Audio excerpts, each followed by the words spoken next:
Close the door! Hi, this is Susan Broder from Speak Languages and Travel the World. I'm your English teacher here to help you with your fluency. And today I'd like to talk to you about how to prepare for the Trinity graded exams in spoken English. This is something which is very different from the other certifications because it only tests your spoken English. And instead, I'd like, to give you the tips because it's very different from when you prepare for written exams. If you'd like to make sure that other people can also see these videos, try and subscribe by pressing the button here, because the more people subscribe, the more the videos circulate and the more people can benefit from my tips. So let me try and give you an explanation on what this exam is, so you know what we're talking about. In London, there is the Trinity College, which promotes this exam.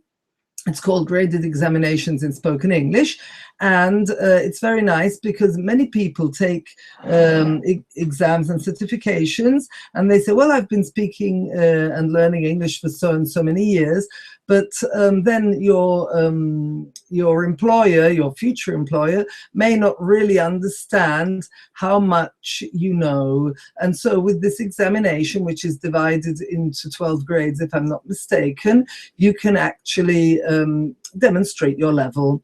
Now, the exams vary between they're grouped into about 3 grades for each level, so elementary, intermediate, and so on. But they vary a little, so in what you have to do in the requisites. But looking at the intermediate level, the exam is between 10 and 15 minutes long, and there's usually a part where you have to demonstrate your grammatical knowledge. Every level, they want to know specific grammatical points, and you have to do some conversation on 2 of 6 topics. So you have to prepare, well, yes, they're called conversation subjects to be exact. You have to prepare 6 conversation subjects, but the examiner will only talk to you about 2 of them. And then you've got about 5 minutes to talk about a topic which you enjoy, which you're passionate about. Now, it sounds really easy, and the exam isn't difficult if you prepare well for it, whatever level you're preparing for.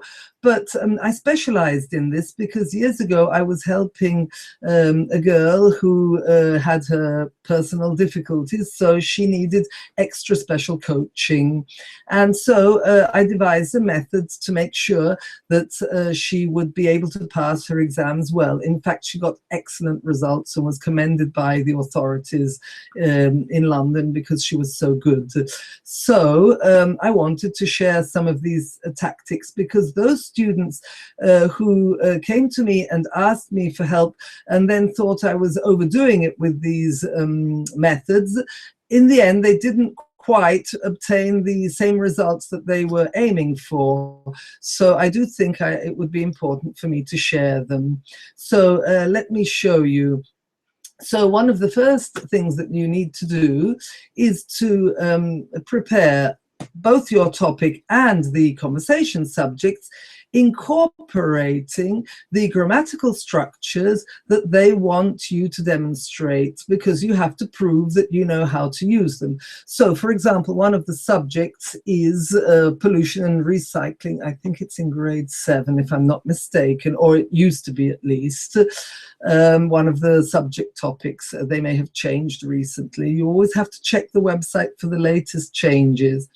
In any case, we prepared a small explanation And if you see all the highlighted things, those are the expressions or grammatical structures that you had to, in those days, demonstrate that you knew how to do. So, for example, the yellow is the passive, is made of, or be put, be transformed. The turquoise is the sentences using which, so the relatives, let's say, which is made of, which takes up, where I put, and so on. You have to show that you can explain cause, so due to or because. You can demonstrate uncertainty by saying I'm not sure. And they also wanted you to demonstrate, for example, may, might, and also the conditional. So if I didn't have a garden, I could put, and so on. So you need to discuss the subject, conversation subject, if possible, preparing it where you learn to use the grammatical structures that they want you to demonstrate you know.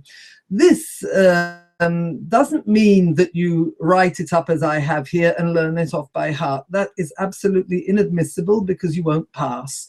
But if you start writing things up in this way, both your topic, whatever you choose to talk about, or the subject, conversation subjects, you get used to using those grammatical structures and those expressions. In reality, then you have to speak freely. You're not allowed to memorize. You'll be penalized. But you get used to it, and so you can insert these in your spontaneous conversation. And so it's really, really important to practice by first preparing it a little bit and then practice speaking using it. It's very good to also speak in front of a mirror, for example. Now, this is the preparatory phase. Now, of course, particularly this girl, she needed a lot of extra coaching.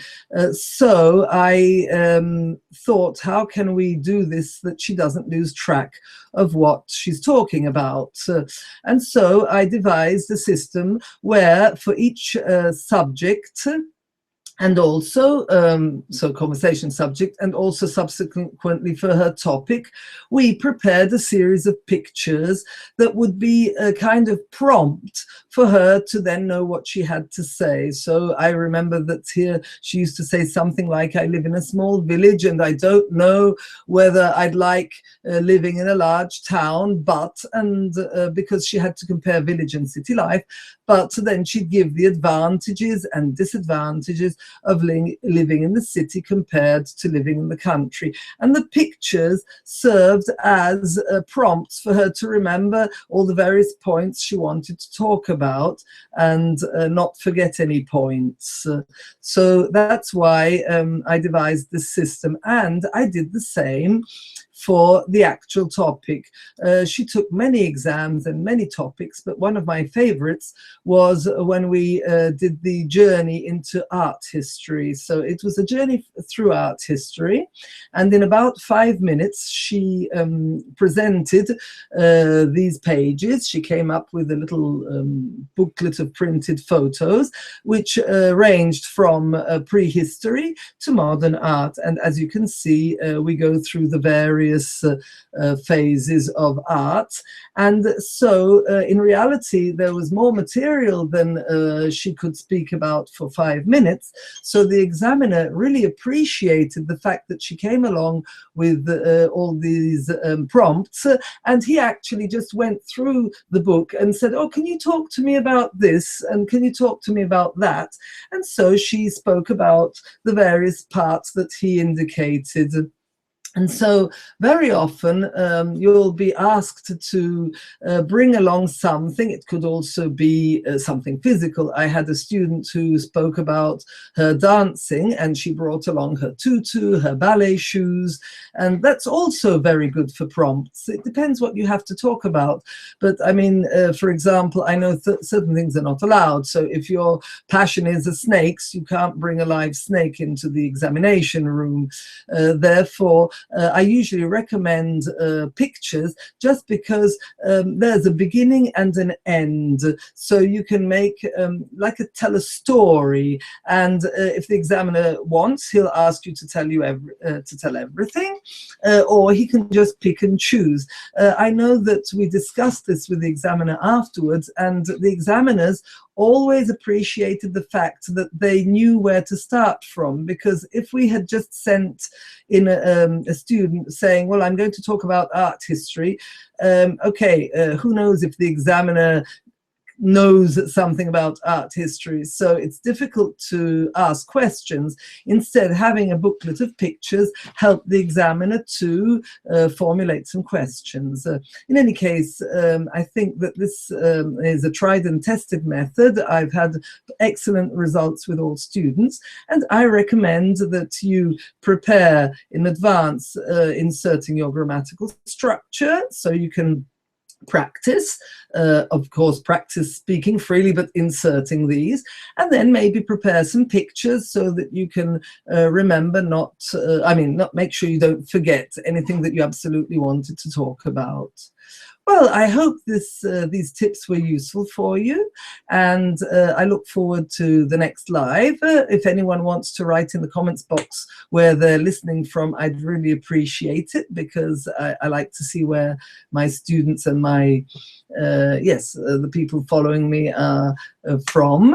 And if you haven't downloaded my free fluency exercises, the link is down in the description below. Don't forget to subscribe, and I look forward to seeing you again soon. Bye.